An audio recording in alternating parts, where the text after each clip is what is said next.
तो गाइस, जैसा कि हमने पिछले एपिसोड में देखा कि कैसे हाओ चेन ने एक स्कॉर्पियन लिजार्ड को मारा और अपने दोस्त को बचाया। वहीं हाओ चेन की मां ने उसकी रिंग देखी जिस पर लिखा था मुझे भूलना मत। इस पर हाओ चेन ने ज्यादा ध्यान नहीं दिया। वहीं शेन यिन के साथ भी कुछ रिचुअल चल रहे थे जिसमें उसने इस बार अपनी देखने की क्षमता भी खो दी थी। फिर कहानी एक साल आगे जाती है जहाँ हाओ चेन मून सिटी में आया था क्योंकि उसके मास्टर जिंगयोन ने उसे यहाँ भेजा था। अब हम देखते हैं कि हाओ चेन मून सिटी में आने के बाद एक बिल्डिंग में जाता है जो कि नाइट की शीन ब्रांच थी। हाओ चेन ने पहली बार ऐसी जगह देखी थी इसीलिए उसे बहुत अच्छा लगता है। लेकिन जब वो उस बिल्डिंग के अंदर जा रहा होता है तभी उसे उस बिल्डिंग के आगे खड़े सैनिक रोक देते हैं और कहते हैं क्या बच्चों का आना मना है। हाओ चेन कहता है कि मैं ओडिन शीन से आया हूँ, मुझे मेरे मास्टर ने यहाँ भेजा है, मुझे मिस्टर नालन से मिलना है। लेकिन वो सैनिक उसे आगे नहीं जाने देते और उसे धक्का मारकर बाहर जाने को कहते हैं। तभी वहाँ एक लड़की आती है और उन सैनिकों को डांटकर साइड होने को कहती है और बोलती है कि तुम्हें दिख नहीं रहा वो छोटा बच्चा है। वो लड़की भी एक नाइट थी। वो हाओ चेन को हाथ पकड़कर अंदर ले जाती है। उन्हें लग रहा था कि हाओ चेन कोई लड़की है। इस फीमेल नाइट का नाम ली जिन था। वो उसे उस बिल्डिंग के अंदर ले जाती है। हाओ चेन उसका हाथ पकड़ने के बाद समझ जाता है कि उसने भी शॉर्ट टेक्निक की है क्योंकि उसके हाथ भी बहुत मजबूत है। हाओ चेन उन्हें अपना नाम बताता है। साथ ही ली जिन हाओ चेन से कहती है कि उन्हें सिस्टर कह सकता है। जब वो वहाँ से जा ही रहे होते हैं तभी एक गार्ड उसे देखने लगता है तो दूसरा उसे कहता है कि फीमेल नाइट में सबसे ज्यादा स्ट्रॉन्ग नाइट है जिसे फ्लावर ऑफ हेल भी कहते हैं। हाओ चेन अंदर जाकर जब उस जगह को देखता है तो उसे बहुत अच्छी और खूबसूरत लगती है। तभी एक जगह बहुत बड़ी तलवार को देखकर वो लीजिन से पूछता है कि वो क्या है। लीजिन बताती है कि वो थ्रोन ऑफ सील है और यह एक नाइट के लिए सबसे बड़ी उपाधि है। वो बताती है कि इसे सील ऑफ नाइट भी कहा जाता है और यह एक नाइट की पहचान होती है। ली जिन कहती है कि हर एक थ्रोन पर गॉड के निशान होते हैं और यही सबसे स्ट्रॉन्गेस्ट वेपन है नाइट का।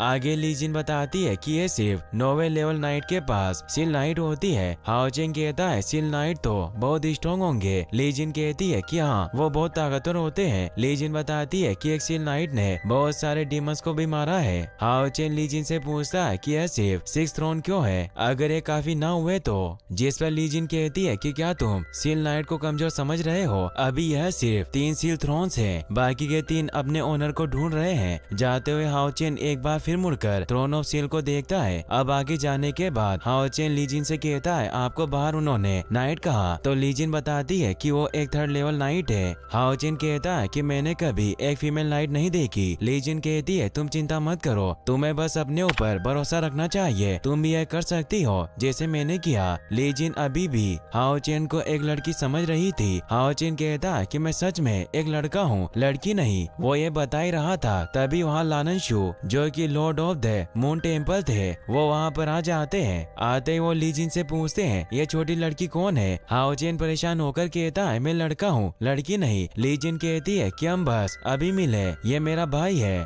फिर हाओ चेन नालन को वो खत देता है जो कि उसके मास्टर ने उसे उन्हें देने को कहा था। जब नालन उसे पढ़ता है तो जो खा रहा था वो नीचे गिर जाता है। वो कहते हैं कि मुझे नहीं पता था कि जिंगयू ने तुम्हें यहाँ भेजा है। वो आगे कहता है जिंगयू ने आपके लिए 3 टास्क रखे हैं, पहला है क्वासी नाइट के लिए पार्टिसिपेट करना। यह सुनकर ली जिन डर कर कहती है कि वो तो एक छोटा सा बच्चा है, वो ये कैसे करेगा। नालन बड़े प्यार से हाओ चेन को अंदर लाता है जहाँ एक स्पिरिचुअल पिलर था। नालन हाओ चेन से कहता है कि क्वासी नाइट की परीक्षा में कुछ भी हो सकता है। वही हम एक बहुत बड़े आदमी को उसके बड़े से वेपन के साथ देखते हैं जो दिखने में बहुत बलशाली और ताकतवर लग रहा था। जब वो उस स्पिरिचुअल पिलर पर अपना वेपन मारता है तो उसकी स्पिरिचुअल एनर्जी 87 आती है, यानी कि वो फेल हो चुका था। इसमें 100 से ऊपर स्पिरिचुअल एनर्जी की जरूरत थी, इसीलिए वो गुस्से में बार बार उस पर मारने लगता है। वहाँ का एक सैनिक अपनी तलवार से उसे रोकता है और कहता है कि अगले महीने फिर कोशिश कर लेना। अब वो आदमी वहाँ से जाने लगता है और जाते हुए वो हाओ चेन को धक्का भी दे देता है और उसका मजाक भी उड़ाता है कि वो बच्चा है। ली जिन नालन से कह रही थी कि वो तो अभी एक बच्चा है, फिर वो ये क्यों कर रहा है। नालन उसे बताता है कि उसे जिंगयू ने भेजा है, जरूर कुछ बात होगी। वही अब हाओ चेन ने अपनी तलवार निकाल ली थी और तेजी से वो उस पिलर पर मार देता है और सभी बहुत हैरान होते हैं क्योंकि एक छोटे से बच्चे ने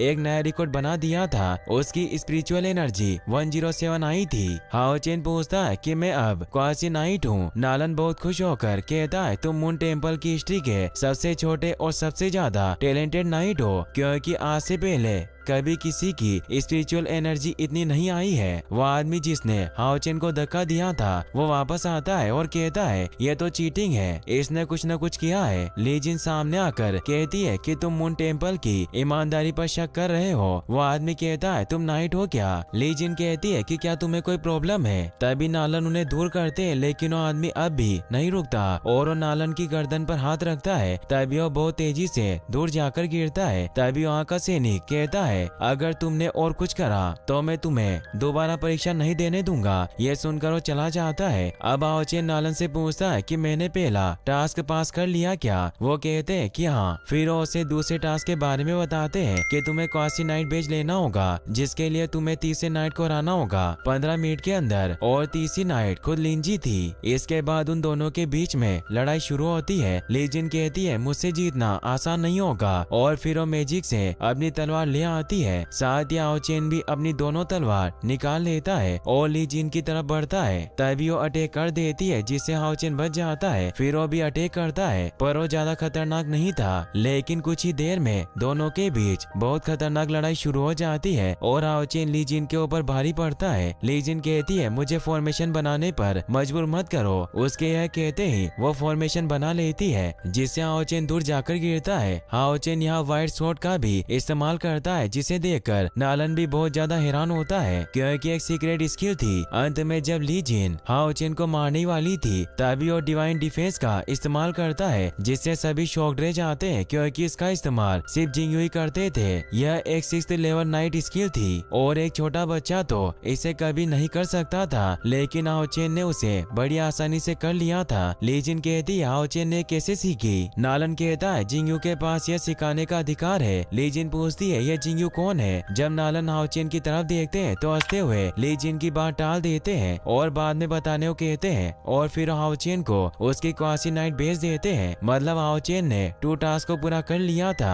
अब बचा था तीसरा टास्क। जब ली जिन और हाओ चेन एक साथ जा रहे थे जहाँ कुछ और भी लोग थे, वहाँ फिर से वही आदमी आ जाता है जिसे नालन के सैनिक ने भगाया था और हाओ चेन के ऊपर इल्जाम लगाता हुआ कहता है कि इसने चीटिंग की है। ली जिन उससे कुछ कहने लगती है मगर एपिसोड यही खत्म हो जाता है। गाइस अगर आप इसका नेक्स्ट पार्ट भी जल्दी देखना चाहते हैं तो इस वीडियो को लाइक करने के साथ साथ चैनल को सब्सक्राइब जरूर कर लें। Thanks for watching.